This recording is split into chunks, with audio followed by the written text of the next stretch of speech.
Okay, guys, you might remember MTV and, music TV, right? There was actually another channel called Fuel TV, which was kind of meant to be like action sports channel. Media Pastimes makes really good videos, so I know they're going to give me an amazing video essay about the history of Fuel TV. But I remember watching Fuel TV in Australia back in the day. It was on the like cable. In Australia, you get the channels for free, but then if you buy like cable, you get like MTV and stuff. So I remember being on there. I'm not sure what it would have been like in America, but let's see how we go. In the early to mid 2000s, action sports or extreme sports, such as skateboarding, freestyle BMX, snowboarding, surfing, wakeboarding, and motocross, I always kind of forget about wakeboarding. In terms of mainstream popularity. And while online video platforms such as YouTube and Vimeo were just around the corner, consuming... What the fuck's up with Vimeo? R.I.P. Vimeo, surely. I always thought it was funny, like, I went to film school, and everyone there, they were always like, oh yeah, YouTube's not really filmmaking, it's not real short films, Vimeo is where you post the short films. It's like, why do you post it where there's no audience, and then when you can post on YouTube and there's big audience? I never understood. I never got the love for Vimeo. I always thought it was dumb. I think I had an account there. But film school, they absolutely glazed it so hard. Like, is it dead now? Surely. Consuming action sports content during this time, specifically in video form, wasn't very easy.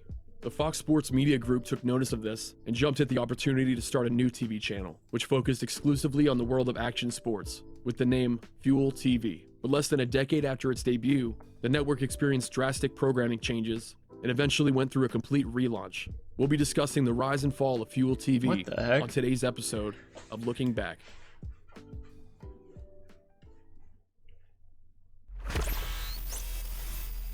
Yeah, this channel is sick.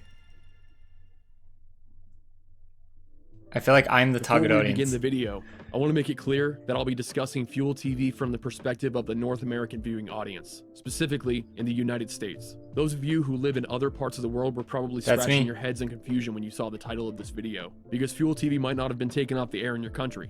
I'm literally enjoying tea and crumpets while watching Fuel TV right now.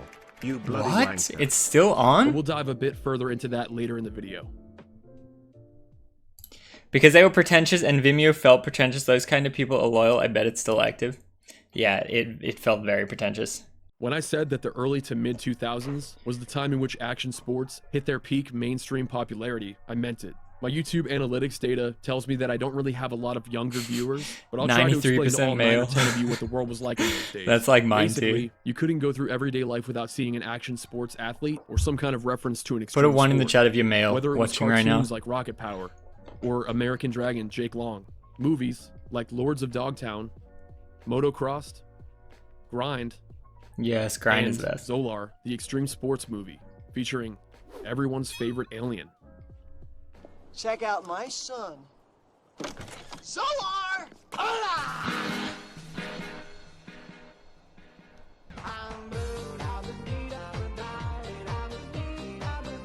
Toys such as Tech Deck Finger Skateboards, Yes. Tech Deck Dudes, which were literally... Oh, I had a Tech Deck Dude. I had this one. I had a Tech Deck Dude. I think it was a blind. I had this default one and a blind one. And I had like the Tech Deck Dude Hot Wheels racetrack. And what happened to that? And it would do a loop. Did I sell it? No, what happened? It would do a loop and then it would hit a jump. It was actually sick. And it was funny because the normal Tech Deck Dudes, the wheels barely rolled.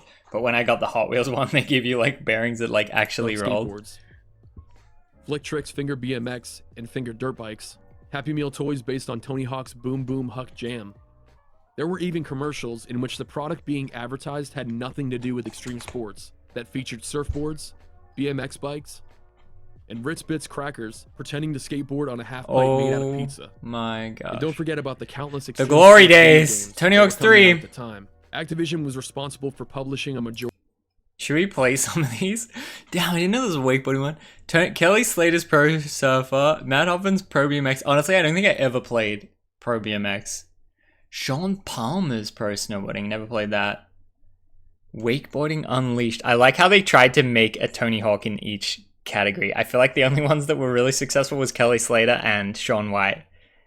Even Matt Hoffman. I feel like Matt Hoffman didn't quite get the the Tony Hawk level status that Kelly Slater and Shaun White got. Huffman's BMX are better than Merritt. Yeah, it's funny that those competitors. Imagine if there was competitors to Tony Hawk. There's like Tony Hawk's BMX, Danny Way's, sorry, Tony Hawk Pro Skater, Danny Way's Pro Skater. That would be kind of crazy. Majority of those games, but those titles only scratch the surface of the action sports subgenre in gaming.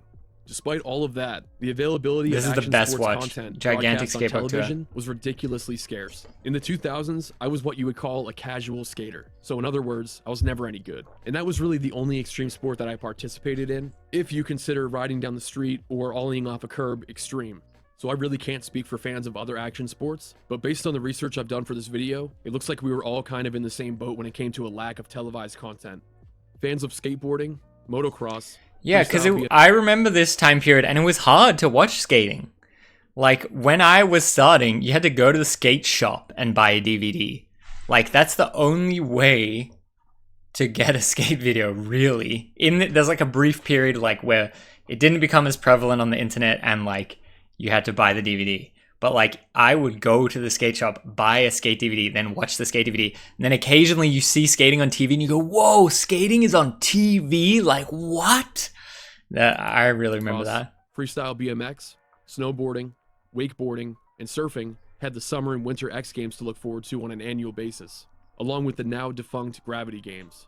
And remember, YouTube and Instagram weren't around yet. So if I wanted to watch I never ordered from skateboarding CCS footage, from the magazine, but that's real crazy. skateboarding That's one videos, step before not just me. a commercial with a kid skateboarding down the street holding a tube of Go-Gurt. My only options were hitting up the local skate shop to buy skate videos on DVD, which wasn't really feasible on an allowance of $5 per week. Or I could try my luck with file sharing services LimeWire? such as LimeWire or Kazaa, which usually resulted Oh, in Kazaa! I forgot about Kazaa! I allegedly may or may not have downloaded many skate videos on Kazaa and LimeWire. Kazaa, man, Kazaa was LimeWire 2.0, I think. Yeah, crazy time period. computer viruses. LimeWire or Kazaa, which usually resulted in dozens of computer viruses. Or you would download what you thought was going to be an awesome skateboarding video, only to be tricked into downloading a weird clip involving a girl and a donkey. It did happen. I don't want to see something like that. Why would you want to see something like that? Because it's fucked up. But action sports fans didn't need to put up with this much longer, as a solution to this lack of video content was right around the corner. On April 14, 2003, the Fox Corporation announced that Fuel TV would be launching on July 1st of that year. Fuel TV founder and senior vice president, CJ Oliveris, stated that the channel would This tempt guy? young male viewers aged 12 to 25 with extreme sports like snowboarding and wakeboarding, which are only sporadically offered on TV. He went on to explain that the Okay, motocross is interesting because big jump. Surfing is interesting because like, whoa, we went to this place with the cool waves. Snowboarding interesting because like, whoa, they're on snow, big jump. But wakeboarding, I feel like wakeboarding is the least interesting. sports like snowboarding and wakeboarding, which are only sporadically offered. It's just on like, TV. yeah, He cool. went on to explain that the network's Like it was cool, I guess. But like you had to build that and put it in the water and get towed by the boat. Is that mean to wakeboarding? Wakeboarding L? Motocross isn't just big jump. And then I didn't say skateboarding, but then skateboarding, BMX, and rollerblading, they kind of like have, I feel like because they're the most accessible, they have like the culture that comes with it. But I'm just thinking of like a casual viewer.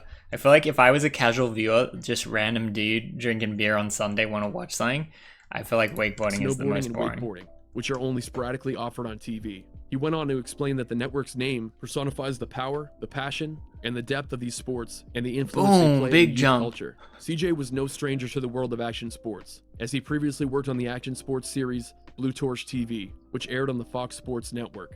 It also acted as a senior consultant for the Netherlands-based action sports network, Extreme Sports Aggressive Channel. Inline was good, but never got Who's good founder? coverage. You know why I think Aggressive Inline like never really kicked off? Is because it's hard to tell if someone lands or bails. Even if someone does a 360, you could almost land like 90 and kind of still land. Whereas in skating, if you don't do a kickflip, you clearly did not land it, you know? If you don't do it right, you bail and you're on your feet. Whereas on the rollerblades, it's like, oh, you sort of did it, you kind of didn't. Oh, you still rolled away. I feel like that kind of like, for me at least, it was like, how do I appreciate this if like, I don't even know if they're landing it or not. I always thought that was the thing. You can tell a sketchy landing. I mean, yeah, obviously you can still tell, but I'm just saying, like, it's not as apparent, I guess. You could argue that rollerblade bails are worse. I don't know. Like, when the thing's attached to you, it's easier to have more control. So, like, if you ollie onto a handrail, it's very dangerous because, like, the variable is the board and you are not attached.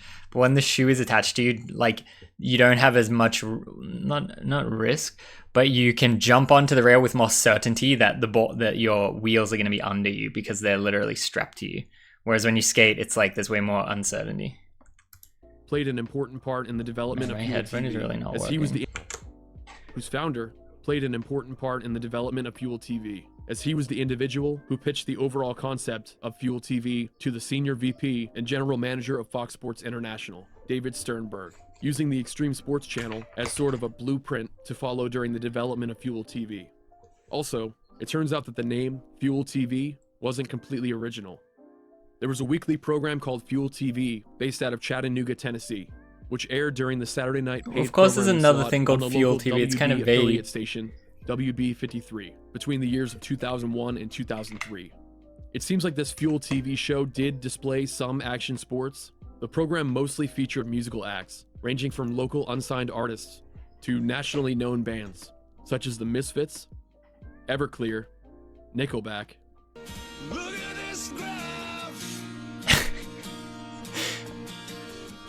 The Chattanooga-based Fuel TV program came to an end when Fox negotiated a buyout of the concept and trademark for the program in 2003. With all of the pieces of this new channel in place, the Fuel TV network finally debuted on July 1st of 2003. Christ, there. Oh! And man, let me tell you, when this channel hit the scene, it actually wasn't that popular. It didn't help that the network seems to have only launched on DirecTV. It did eventually expand into the cable TV market, but at the time, DirecTV had about 11 to 12 million subscribers in the United States, which may sound like a lot, but at that same time, there were over 66 million cable subscribers in the US. Despite the channel's lackluster debut in terms of viewership numbers, the network's general look and programming were spot on. Fuel TV's visual style was very unique in its time, and despite the fact that the network's parent company was Fox Sports, we've seen you wearing a Taylor Swift shirt. I don't think I have. I used to do Taylor Swift parodies. I did one holding the Red album, wearing all red. I don't think I've ever worn a shirt though. Style was very unique in its time, and despite the fact that the network's parent company was Fox Sports, an absolute conglomerate in the television industry, Fuel TV didn't have that corporate stink to it. You could definitely tell that the individuals working behind the scenes at this network respected action sports as a whole. They weren't a bunch of pencil-pushing, suit-wearing, desk jockeys who didn't know the first thing about extreme sports. But as word of mouth spread, Fuel TV gained more notoriety and expanded its library of original programming throughout the years, providing fans of every action sport with so many great television programs. Motocross fans had shows like M80, Oakley, The Great Ride Open, Thrillbillies, and Bubba's World. Thrillbillies? That's a title. That is a good title. I didn't know about any of this. I mean, I didn't know shit about motocross, to be honest. All I knew was when I was a kid, my brother went to the Krusty Demons show in Melbourne, Australia. And he said, oh yeah, this guy's attempting backflip. No one's ever done backflip. And I think the guy tried and slammed, if I recall. And then like a few years later, someone did backflip for the first time. And now someone's done like triple backflip. Snowboarders could look forward to shows it's like crazy that they've never Snowboard figured it out Show, for a long time. The Adventures of Danny and Dingo, and Snowboard Diaries. Dang, Dingo is the one that recently passed away, right? The snowboarder guy, I think. Surfers had Longboard TV, On Surfari, Drive Through New Zealand. Longboard TV. Oh, okay, wait. That's surfing, my bad. Drive Through Australia. The show Pull was the very first program on TV solely for fans of wakeboarding, and Props was dedicated to the world of freestyle BMX. But the best thing about Fuel See, TV, look how good this video is. How did this guy know all this? Like, how did he do this such research? Like, how did you know all the programs for each genre? Like, that's sick. I'd take my hat off to this guy. Was its ability to showcase various action sports on the same series, with shows like The Daily Habit, Camp Woodward, New Pollution. Honestly, I've never watched Camp Woodward either. Should I watch it? Imagine it's AI. No, this is a real built dude. to shred. You know how I know it's not AI is because like didn't get that many views. It's so well made. He poured his heart and soul in, and it didn't get that many views. I guess that's showing the full success of Fuel TV is that it wasn't popular enough for the downfall video to get many views. People just really didn't care about it. It's like action sports people, even dedicated action sports people like me, they have a vague memory of it. They were never like a ride or die fan of it though, you know. Built to Shred was sick. I only remember Built to Shred on YouTube era though. I never watched it on Fuel. And Firsthand, which went on to be one of the most successful and longest running series that Fuel TV ever produced, with an impressive 12-season run.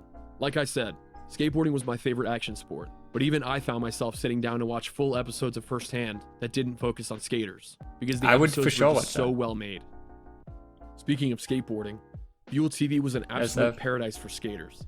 I'll never forget some of the best days during summer vacations in middle school. Waking up and watching the Captain and Casey show, skating down to my local Cumberland Farms for a bag of combos and a slushie, or chill zone, and heading home to watch skate maps. Another show that had a huge impact on me was Drive, Notes from the Wilderness, with Damn, I never watched this either. I think I remember like the trailers for it. Mike V, right? That actually looks sick though. He's just going around to random places. Was Drive, Notes from the Wilderness. Honestly, what I should do is just watch all these old shows and then just do the modern stream version of this. Because, like, this is similar to Four Corners Kickflip, kind of. Just go into the middle of nowhere and try to skate. With Mike Vallely. And yes, that's how you pronounce it. I wouldn't dare say Mike V's name incorrectly. You know what happens when you make that mistake. Look how young he looks. And I proceeded to punch each of them in the head. I wonder what the story is for that. Apparently Bam was filming that as well, which is so funny. But like, what happened? Why did he fight 4 dudes?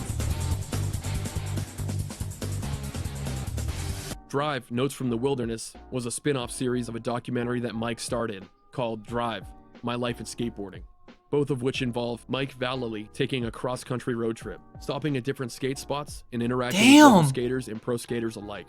If you've never seen Mike V in anything outside of Viva La Bam, you owe it to yourself to watch this series. He's an incredible storyteller. I gotta watch this. Although Fuel TV had a strong foothold in the action sports market, the world of entertainment, specifically the way in which people consumed and discovered new media, changed drastically in the later stages of the 2000s. The arrival of websites like YouTube.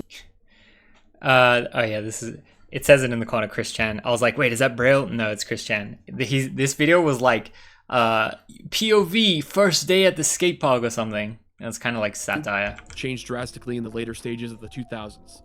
The arrival of websites like YouTube, Vimeo, and Dailymotion made it easier than ever for athletes of all skill levels. Boo Vimeo, we hate Vimeo. During that same time period, small, affordable camcorders were being introduced into the market that offered 720p recording capabilities on a budget, with the Flip Mino being the most popular model at that time, along with action cameras like the GoPro, which completely changed the world of action sports and the ways that they can be recorded on video. As a society, I think it's safe to say that we've gotten used to instant gratification. The idea of just typing skateboarding clips into Instagram. Do I got anything there? Andy Anderson? Or YouTube, and being given hundreds of thousands of results in seconds isn't a big deal to us in modern times. But towards the end of the decade in the 2000s, it was an absolutely mind-blowing concept. And while Fuel TV offered a far superior production value than most internet content, easy access was very appealing to action sports fans, undoubtedly causing a dip in viewership for the network. But in 2011, Fuel TV's parent company... I mean, that's nothing to do with the show, the channel. It's just how the world evolved. Same as like message boards. Message boards died because the message board became social media. Like the message boards was phase 1, social media is phase 2.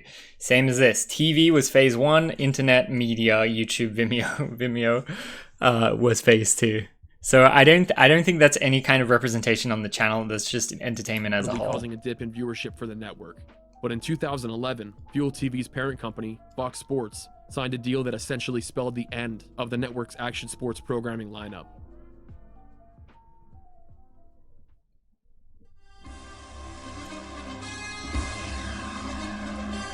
UFC?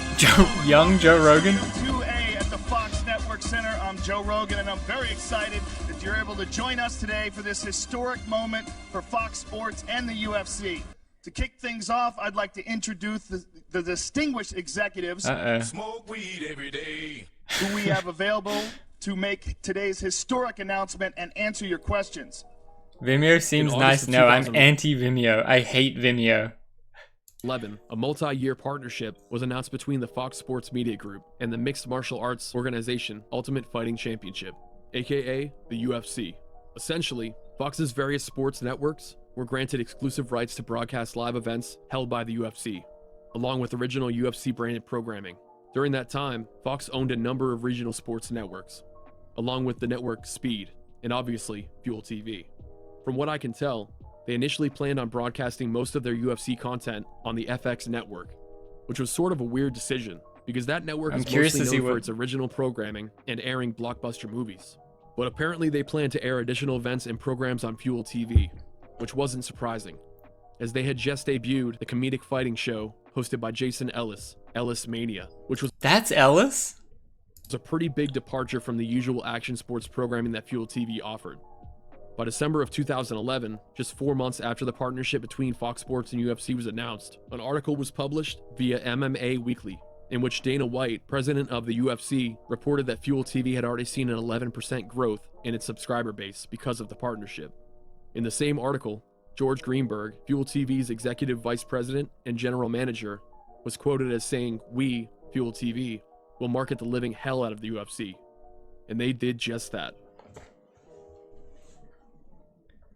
Okay, so what's he saying? The partnership with UFC took over Fuel.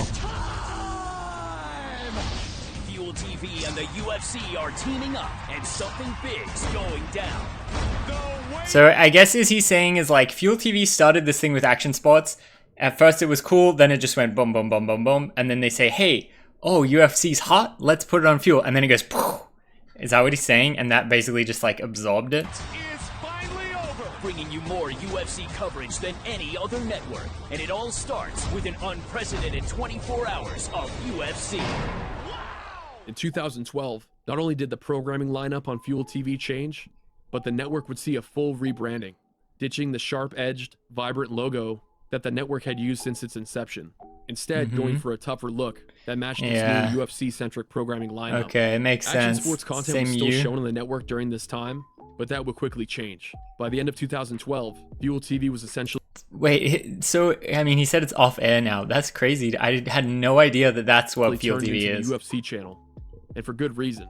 In January of 2013, Fox Sports Media Group put out a press release stating that Fuel TV delivered its 12th straight month of audience increases and experienced its most watched day in network history on April 14th of 2012 as a result of UFC. Nick Master Flex sub for 1 month. Thank you so much, Nick Masterflex. Shout out to the Prime. Appreciate the support out here. Very cool name. On Fuel TV 2. As the UFC continued to dominate in the ratings, Fox Sports Group made the decision to rebrand both Fuel TV and their racing-centric network, Speed. Speed relaunched as Fox Sports 1, which was What? announced by Fox on March 5th, 2013, for a relaunch on August 17th. Fox Sports And even though 1? the writing What was a on the bad wall, name. action sports fans who were still tuning into Fuel TV in 2013 weren't giving much of a warning. In fact, they were only Fox given Sports a week's 1 and notice Fox that Sports Fuel 2. TV would be relaunching as Fox Sports 2. Damn, what a death. What a death. Just to become Fox Sports number 2. Oh my god. That's Fuel sad. TV might have gone dark Holy in the United shit. States, but I action did not sports know fans that. in other parts of the world were a bit more fortunate, as Fuel TV remained on the air for many countries, over 50 of them, in fact. Fuel TV EMEA, which stands for Europe, Middle East, Asia, has operated out of Lisbon, Portugal since 2008, and jumped at the opportunity to purchase the Fuel TV branding from Fox in 2014, and have been operating Fuel TV internationally ever since. But don't worry, if you're a resident of the United States or Canada, Fuel TV is back. Well, sort of. The Fuel TV Plus app launched on September 1st of 2020, and has a massive selection of original content, both new and old. Like most streaming apps, there is a fee involved. $4.99 a month, or $49.99 if you prepay for a year subscription. As of right now, they do offer a 7-day free trial if you want to give it a test run. The Fuel TV website What's on there? is relatively easy to navigate, but I prefer the Oh, Mike V in the corner. Roku app. You can also Dwayne access Fuel Peters? TV on a number of different devices. It's a little bit weird that they don't have an Android app yet, as of April 2021, but that might be on the way. I'm also a little bit disappointed that the Captain and Casey Show, Skate Maps, American Misfits, and Drive aren't on here, but hopefully they'll expand their library with more classic series from the beginnings of Fuel TV in the future. That's it. Very, very interesting video. Oh my god. Very interesting video. When I first moved to America, I remember, I think it was Fuel TV Australia. Let's see if I was misremembering this. Fuel.tv. I think Fuel TV Australia on Instagram. Maybe it was Fuel.tv. They messaged me and they go, hey Ricky, we want to do it. Oh yeah.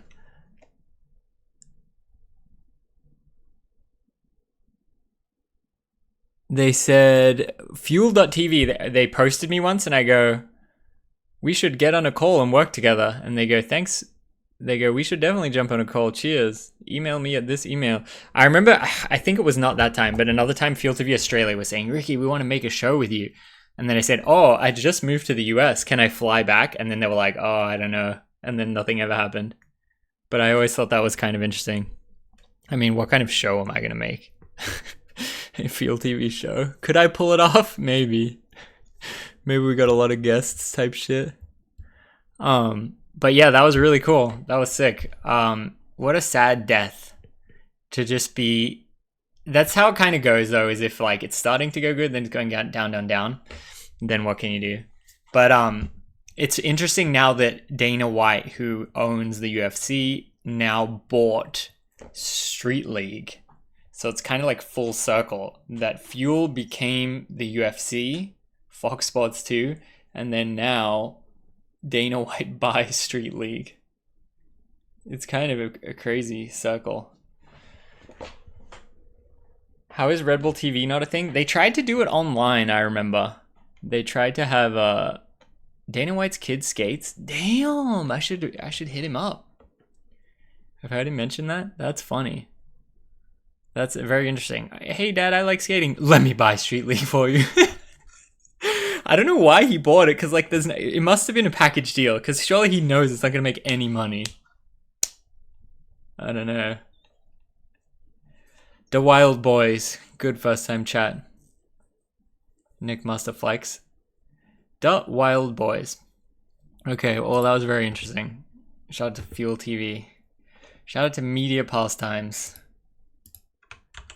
Sick channel.